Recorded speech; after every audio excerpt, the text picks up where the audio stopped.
वहीं दिल्ली में स्वास्थ्य सेवाओं को लेकर 2 दिवसीय अंतर्राष्ट्रीय संगोष्ठी का शनिवार को शुभारंभ हुआ। इस अवसर पर केंद्रीय स्वास्थ्य मंत्री जेपी नड्डा ने कहा कि केंद्र सरकार देश में सुलभ स्वास्थ्य सेवाएं उपलब्ध करवाने के लिए प्रतिबद्ध है।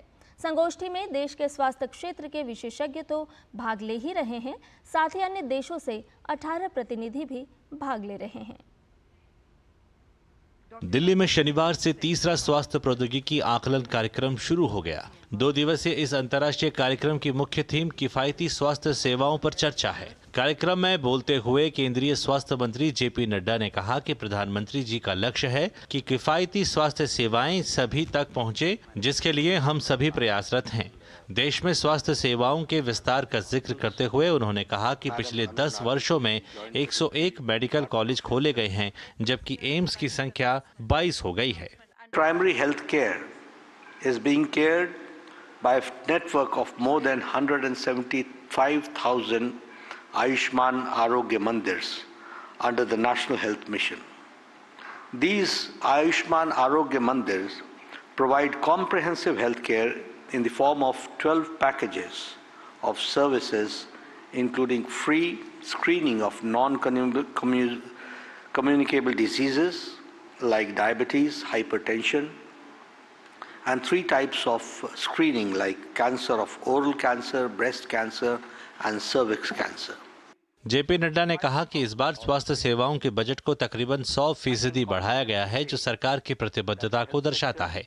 उन्होंने उम्मीद जाहिर करते हुए कहा कि कई तरह की योजनाएं भी शुरू की गई हैं, जो स्वास्थ्य सेवाओं के विस्तार में अहम भूमिका अदा करेंगी। With the launch of the flagship initiative, our country is taking significant leap toward in supporting our innovators. This platform is designed to provide crucial support to our scientists, researchers, and institutions, ensuring that their groundbreaking work is protected through patent and made available to public through seamless technology transfer. इस अवसर पर बोलते हुए केंद्रीय स्वास्थ्य सचिव पुण्य सलीला श्रीवास्तव ने कहा कि शहरी और ग्रामीण क्षेत्रों के लिए कुछ अलग योजनाएं भी हैं। उन्होंने ई संजीवनी योजना का जिक्र करते हुए कहा कि इससे करोड़ों लोग लाभान्वित हुए हैं। We have been working to ensure universal health coverage across the country, and one of the most pivotal steps in this direction has been deciding on the right interventions and integration of digital health technologies.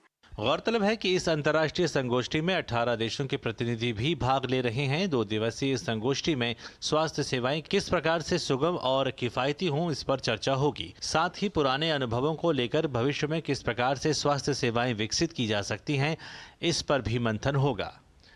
Vikramjit Singh, DD news, Delhi.